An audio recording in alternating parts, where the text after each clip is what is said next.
mga kapisngi! Good morning dihang aside! Nangadto na mi sa panioy din nakabalo. Nangadto na pud migbalik din sa Binondo kay katong kay pag unang attempt na mo is gabi ito and then nagapangutan nami asa na pitong nagabaligyag hupya katong eng bitin. Lagi siya dulo-dulo daw wala naman mi katuod. So karon pagka morning arasgada na mi atong Binondo kay Ginoo ko nangita ra jud mi atong hupya mao ra jud to among gipangita dito nya.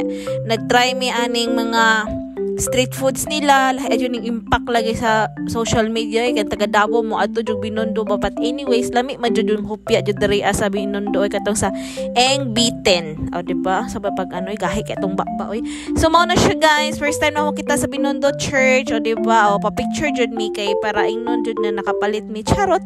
So ana na siya guys, so ano kabalo humana guys na mo adto Binondo is nangadto mi og wa pa man na human ni siya mo na siya picture mi ana human picture na pud migbalik unya while waiting mi draa is nagbook mi Grab kay arang kalayo man jud ani paadto og Manila Ocean Park. So pagkadto na mo Manila Ocean Park, first time na ko diri, first time na mo tanan. So mao ni siya guys, lakaw-lakaw miyang entrance ani is 700 diri ra mi namalit kay gamay ra magliga sa online. So first time na ko makita og sea lion di ba cute pay kay sila charot cute jud kay siya guys. Mura jud ko kanang 14 anyos good na babae charot 14 ayo sa bata nga na-amaze kay ko pagsulod sa Manila Ocean Park kay first time na ko makitaan si Nemo,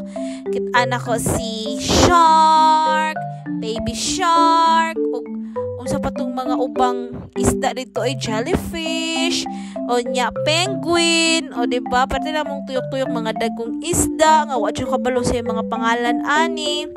Humana na guys, mo na tig video ko sa kong mama na nakami diri kay na curious mi unsay naong wa man day ay so balik na pud big naog. And then nakakita na jud ko tong iconic nila nga agianan nga murag tunnel nga nasa dagat. Oo guys, nindot siya guys. Diba? Besen bit-bit kimi sa mga hopya kay unsaon na lang mo ora medyo na mong giadtuan sa Binondo mamalit og hopya. Ginuo ko. So mo na siya guys, pagsulod na namo nindot kay mga aquarium kay gasiga-siga diba tan-awan ninyo. Na-amaze jud ko sa sa Manila Ocean Park. Nindot yung mga so may mga tawag ani mga isdaan ni yan. Diba? Nindot kaayo guys. Awa si Nemo guys. Tama ba ko si Nemo ba to? Basta mo siya sa tawag ana nga isda diba? Lami po kay isda lami kay kuwaon sugbahon niya. Ang half kay kilawon. Sama siya nga isda basta lindot dagko jud kay na siya as in. Sobra kadagko diba? Ang ignorante diba? Lingaw jud kaayo ko. Lingaw jud kay mi sa kong mama ni sige magpa-picture. Naliman pa naman kag nahurot ko ng memory sa akong cellphone si video dari sa mga isda diba? I'm so amazed. Oh my god, charot. Diba lindot kay mga isda guys makawalag stress lamig kay mo balik na pud kani nakatry na jud kog agi dinhi diba? Lindot kayo liman kay i-date kasi mong uyab dari charot sana all dato diba? Syempre maglakaw-lakaw pud tag atik-atik asa naman to kong video ng lakaw-lakaw kadugay ba maabot diba daghan kay tao guys kay Sunday manggod ni siya nga time weekend siya ba family time jud siya diba lakaw-lakaw pud ta para ingnon.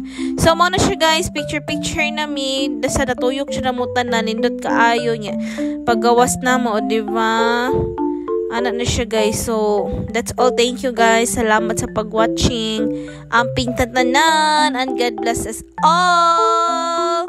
Thank you. Dako kayo siya guys. So sa tawagan na nga isda so kami ni mother opak ay kana po day siya mo si tawagan na nalimot ko padulong niya na sa penguin diba sa gawas na siya gipagutom ng mga baboy.